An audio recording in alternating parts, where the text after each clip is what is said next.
selamat sejahtera kepada Dr. Zulhailmi. Kami daripada kumpulan 3 hari ini akan membentangkan tajuk kami berkaitan dengan kearifan tempatan, iaitu keris senjata warisan tradisional Melayu. Hai, nama saya Karisma Jitko, anak perempuan Amarsing, nombor matrik 296065. Assalamualaikum warahmatullahi wabarakatuh. Nama saya Nur Hafizah binti Kamarudin. Nombor matrik ialah 292320. Saya Ummi Aiman binti Muhammad Ahir, nombor matrik 293468. Hai, nama saya Nurin Aina binti Hanafiah, nombor matrik 292572. Hai, Assalamualaikum. Nama saya Nur Faria Afifah binti Zaid, nombor matrik 293417.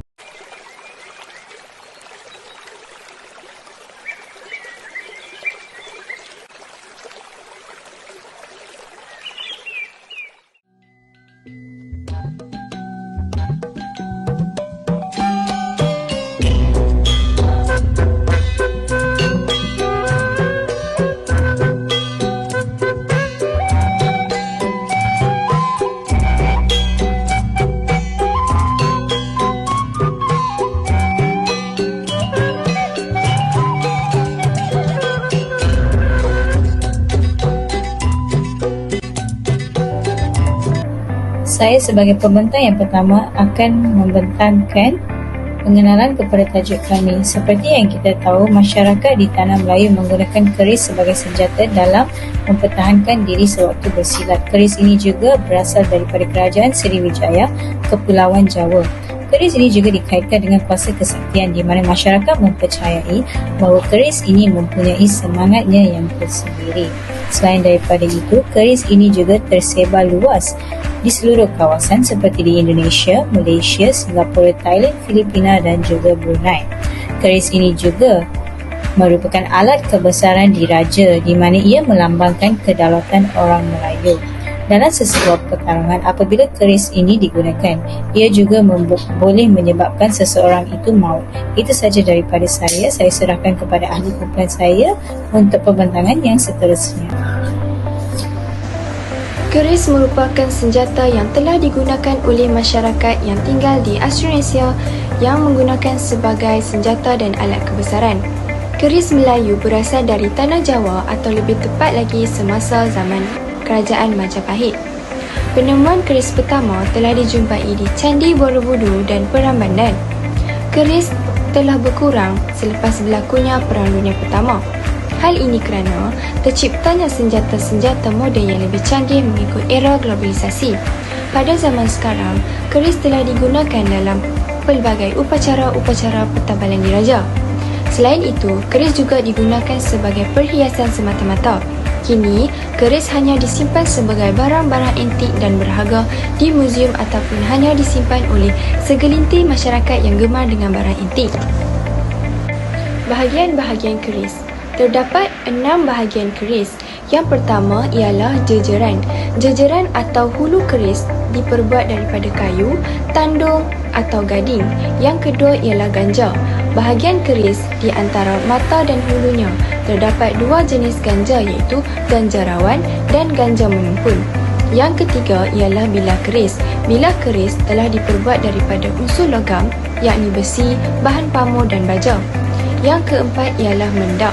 Mendak merupakan bentuk cincin yang dipasang secara melingkar dan terletak di antara jejeran atau ganja. Yang kelima ialah gandi.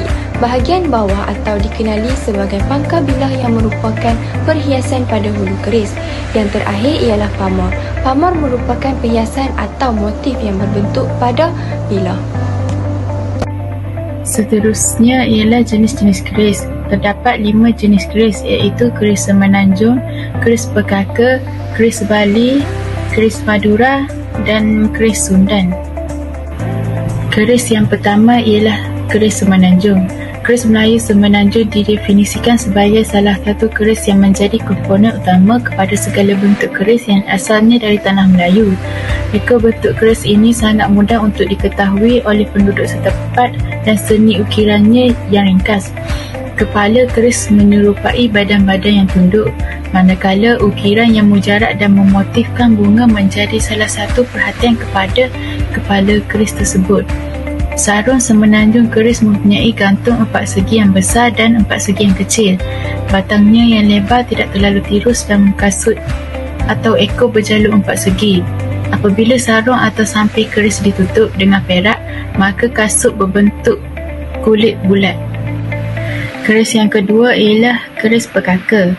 Keris pekaka merupakan keris yang mempunyai reka bentuk bulunya yang menyemai kepala burung pekaka. Bahagian hujung keris ini dibuat menggunakan kayu dan tanduk. Ada kalanya logam perak juga digunakan. Sekiranya diperhatikan dengan lebih teliti, bahagian hujung keris ini kelihatan seperti watak dalam cerita wayang kulit. Berbanding dengan keris yang lain, mata keris ini lebih panjang, sama ada berbentuk lurus ataupun berkelok. Keris ini juga diketahui sebagai keris tajong. Seterusnya ialah keris bali. Keris bali pada umumnya mempunyai reka bentuk yang panjang dan besar. Bahagian hujung keris ini direka menggunakan gading atau kayu dan selalunya dihiasi dengan permata yang berbagai warna. Keris ini dilengkapi dengan cincin yang berbentuk logam yang tebal serta dihiasi dengan permata dan jarang menggunakan pendongkok. Dua belah kayu yang digabung digunakan bagi membuat sarung keris tersebut. Gabungan antara dua belah kayu ini merangkumi bahagian samping dan batang yang berbeza. Keris yang keempat ialah keris Madura. Keris Madura ni biasanya mempunyai reka bentuk yang diukir bermatlamatkan bunga yang dibuat daripada gading. Hanya sebentuk cincin logam yang dihiaskan dengan permata digunakan, manakala jarang dilengkapi dengan pendongkok.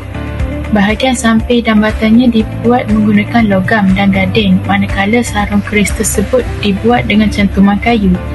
Sebilangan keris Madura mempunyai bahagian hujung dan pendongkok yang dihiasi dengan permata yang mempunyai pelbagai warna. Mata keris mempunyai pamur yang berkilat dan coraknya berwarna kelabu serta latar belakang yang berwarna hitam. Yang terakhir ialah keris Sundang. Keris Sundang mempunyai rupa bentuk hujung sarung dan mata yang ukirannya lebih besar berbanding keris yang lain. Mata keris tidak kira berkelok atau lurus, ia adalah lebih tebal, lebar dan panjang. Ini kerana keris ini digunakan bukan untuk menikam, tetapi hanya untuk melibas atau menetap. Hujung keris ini dihasilkan daripada kayu atau gading yang panjang serta berbentuk bulat, sekaligus dihiasi dengan susunan yang bergulung menggunakan tali serta logam. Keris Sundang mempunyai corak kepala burung Garuda. Ia dihiasi dengan susunan logam perak. Selain daripada panggilan keris Sundang, keris ini juga dikenali dengan nama keris suluk. Latar belakang tokoh. Terdapat seorang tokoh yang mahir dalam mencipta pelbagai jenis keris. Nama beliau ialah Encik Azhar bin Hamid. Beliau berumur 55 tahun. Beliau terkenal dengan panggilan pandai besi. Beliau juga merupakan seorang pandai tukang besi yang telah mewarisi kemahiran ayahnya. Beliau mula minat terhadap pertukangan besi selepas membantu ayahnya dalam melakukan pertukangan di bengkel. Beliau mula berjinak dalam membuat besi seawal 10 tahun dan mewarisi kemahiran dalam membuat keris. Pekerjaan sebagai pandai besi hanyalah sebagai pekerjaan sampingan. Hal ini kerana beliau telah terikat dengan komitmen sebagai kaki tangan kerajaan. Encik Azhar telah menubuhkan sebuah bengkel yang diberi nama sebagai Koperasi Pandai Besi Pekan Darat. Tujuan penubuhan ini adalah untuk mencari pelapis yang boleh mewarisi industri pertukangan besi. Yang seterusnya adalah jenis-jenis keris yang dibuat oleh tokoh. Terdapat 3 jenis keris yang dihasilkan oleh tokoh. Yang pertama, keris panjang, keris tempur dan keris bugis. Keris tempur dibahagi kepada 2, iaitu lok 7 dan juga keris tempur lok 5. Keris panjang. Keris panjang, keris ni memiliki bilah yang sangat panjang. Panjangnya dianggarkan sepanjang 17 inci.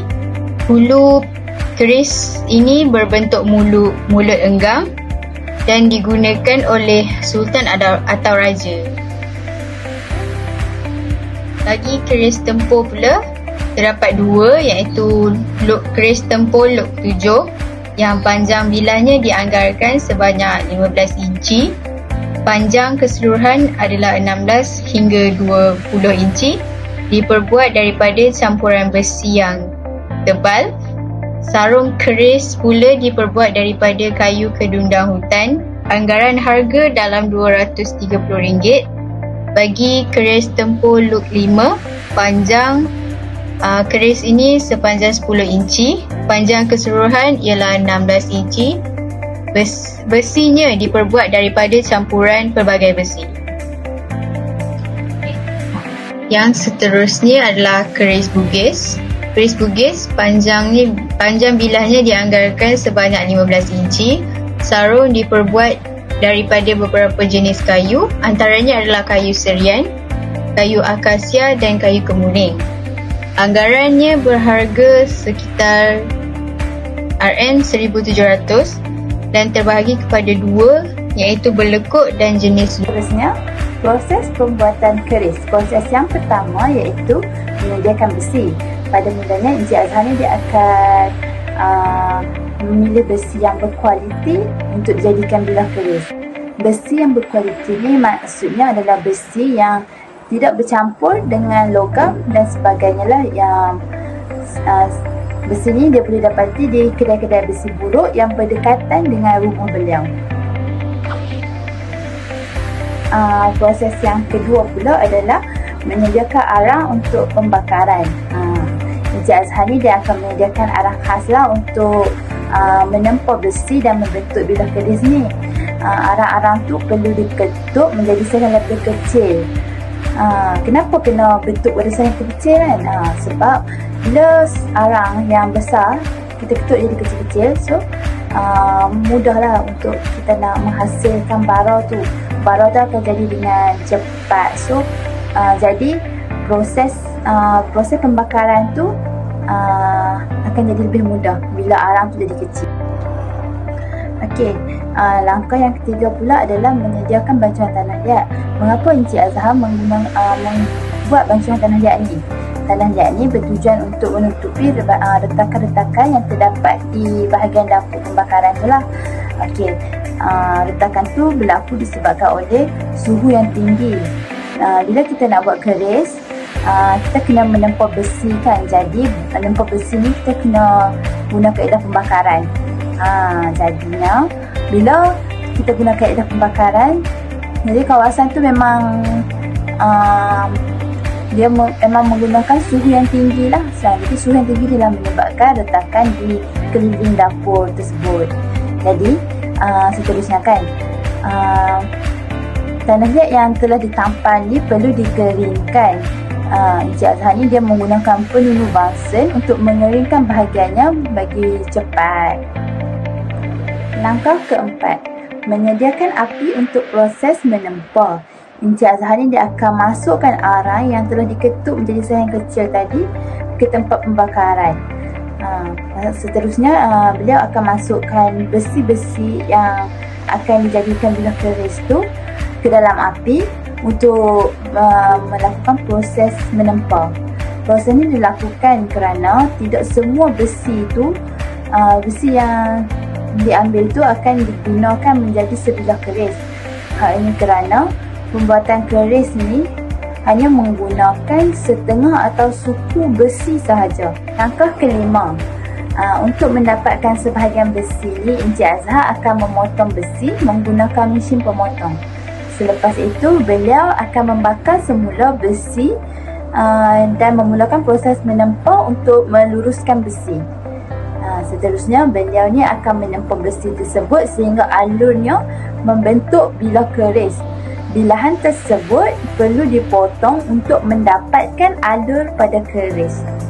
Kemudian, bilah yang dibentuk itu perlu ditempa semula untuk menghasilkan keris yang lebih cantik dan lebih kemas. Seterusnya, langkah yang keenam iaitu langkah terakhir, memperkemaskan keris.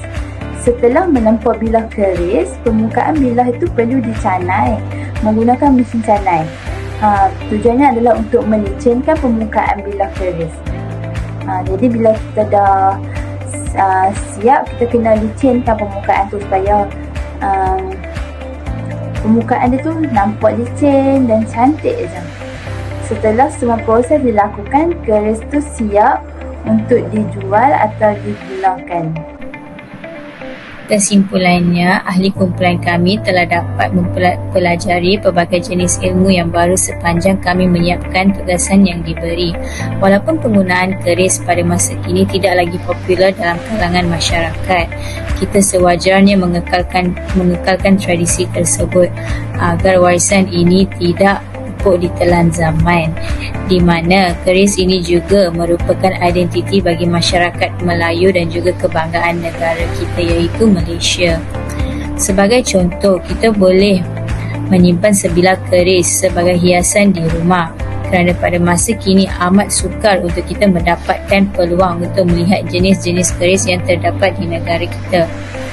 Segelintir masyarakat suka akan barang-barang antik, oleh itu mereka bolehlah menyimpan sebilah keris di rumah agar generasi yang akan datang mampu melihat rupa dan reka bentuk keris tersebut. Selain daripada itu, masyarakat dahulu juga mempercayai bahawa keris yang disimpan di dalam rumah boleh mengekalkan keselamatan penghuni rumah dan juga menghalau anasir-anasir yang tidak baik. Oleh itu, kita yang masih di usia yang muda ini perlulah memainkan peranan penting dalam memelihara pengetahuan keris agar ia tidak dilupakan oleh generasi yang akan datang demi kesinambungan bangsa. Akhir sekali, carangan saya adalah agar senjata keris ini dapat dikembangkan lagi mengikut teknologi pada masa kini yang semakin canggih dari segi fungsi dan juga kualitinya. Akhir sekali, di sini adalah gambar-gambar semasa kami melakukan tugasan tersebut, di mana kami telah mengadakan perbincangan bagi mengumpul data-data yang diperlukan untuk menyiapkan tugasan yang Jangan hanya cakap berdegar, hulurkan keris kita bertaruh. Patah rotan tadi bersilang, mata meranting ribu berjejar dalam langkah-langkah pendekar. Patah maju lagi.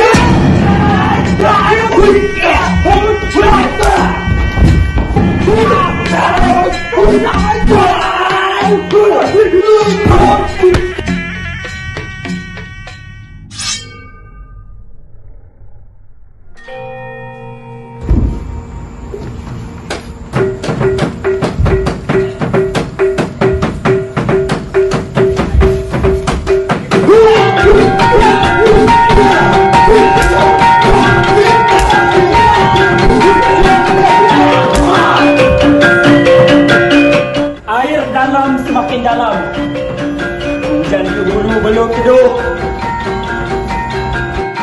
dendam semakin dendam, dendam lama semua.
Apa guna padi bukit Padi dibendang menabur bunga.